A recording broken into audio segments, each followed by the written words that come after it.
Our Daemonettes of Slannesh, sharp enough glass in Tides of Torment. A glass cannon trades low chin for high damage output. The question here is, essentially, is the juice worth the squeeze? You're paying for this demonic content. These girls can dish it out, but how much can they take it? And do those two sides meet in a place you can tolerate? So, we want to know exactly what they can do for you and to your foes. Recruit for 800 gold and 200 upkeep. Keep in mind, this is what you pay for trolls, normal regular trolls. On Ultra Scale, you get 100 entities with 6,800 health. Armor is 10, and physical resistance is 20%. While 20% means that normal arrows will do 20% less damage. Believe me, the enemy absolutely wants to drop 1,000 arrows on Daemonettes in preference to other hardier targets. Leadership 75 is shockingly high in a way. They won't give up unless they're really being shattered. Speed 54 is paired with charge speed 58. This is quite high for quote-unquote infantry, and they really race across the battlefield. And though they don't charge as hard, these move as fast as trolls and croxagores. Melee attack begins at 40, and each blow carries magical attack, meaning that physical resistance will not help against them. Compared to a regular infantry unit, like Empire Swordsman, High Elf Spearman, 40 is high. Attack interval 4 seconds is the standard, and while plain vanilla, this is faster than many standard troops. There is no splash damage, that's not their thing. Melee defense begins at 36. That's right, 36. Better than Empire Swordsman, even the new Bearmen. Weapon strength of 36 is split base 12 and armor piercing 24, therefore without being some kind of great weapons unit, they do consistent armor piercing damage and a good chunk of more variable base damage as icing on top. They'll shred armored units, they'll shred flagellants more. Charge bonus is 30, basically top tier for an infantry unit, and mass is a pathetic 80 per entity. They do not like getting run over by chariots, especially chariots with magical attack. So yeah, Chaos Chariots of Tzeentch are not something they want to be roadkill for. Aside from standard demonic instability and evaporating rather than fleeing, they have causes fear, hide in forest, strider, so no terrain penalties ever, and no fatigue movement penalties, and they have devastating flanker, meaning charge bonus doubles when hitting a flank or rear. This is important and we'll come back to this. In the redline skills, for Demon Lords, Demonic Inspiration at 3 pips grants melee attack plus 6 and charge bonus plus 8 flat. The latter may seem low, but this is an infantry quote-unquote unit, and Devastating Flanker exists. At rank 7 and up, units will benefit from Acolytes of Hedonism, and this video just got demonetized. I'm kidding.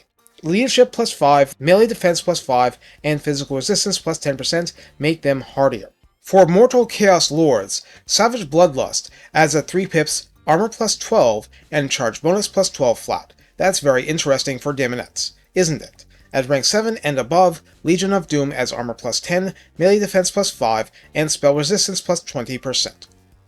In the tech tree, the Prince's Protection gives a bonus plus 5 physical resistance to demonic units. Frustrated Affinity gives Daemonettes plus 10% missile block chance where they had none before, and plus 5 melee defense. This definitely feels new.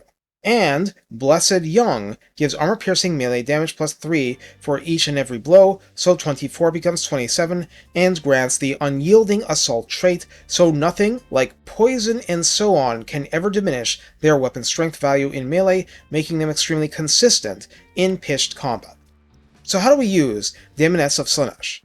Even though the first instinct of every general is to take infantry and send it straight into the enemy's front line, this is a flanking infantry. It is more effective if you use it as such, and it is less effective by a lot if you think the shortest route to the archer line is a straight line through the enemy's infantry. I mean, sure, if the enemy sets up like I do and chokes off flanks, then you may have no choice but to do that, but for every other case, the ideal is absolutely to loop around the enemy melee infantry and hit from the back and rear. The reason you probably aren't doing this is because you have some other unit that's even faster, and that's fair. But there are ways to get around this if you're really sneaky. If you slam cavalry or monsters into the backs of enemy troops, possibly getting Devastating Flanker for that, they'll turn around and start fighting.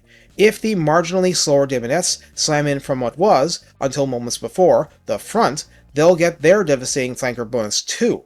Moreover, it's not like you have to use Daemonettes as an anvil. You can pull them out and send them back in, especially somewhere else. Normally, I wouldn't advise this as being worth the micro or time, but their default speed is so high that it could well work wonderfully for them and you. All this is to say that Daemonettes can do flex work as an anvil, yes, but that's not their core job. That's the job of mortal troops, preferably. Their job is to be an anvil when that's what's required, to be a hammer when that's what's required, and to flow seamlessly between the two, moving like water, to conform to the needs of the battle. The worst thing the enemy can have happen is that they get to the missile line. The second worst is that units like Spearmen fight with them over a long duration but can't finish the job, and break due to attrition and fear, because they're never ever getting away. That's why the Daemonettes are priced as they are. They're a combination of line infantry and trolls, with the melee attack and defense to show for it as infantry, and the speed and charge bonus and armor piercing to flex into monster roles. Even sort of kind of dogs when they're chasing foot enemies. But they're still made of glass and emphatically do not have regeneration. They are weapons, and you must use them aggressively, yes, but you need to at least try to not get them shot up for nothing, because that is the worst way to use them of all. Take care and have fun whipping the enemy into shape. Pretzels, for instance.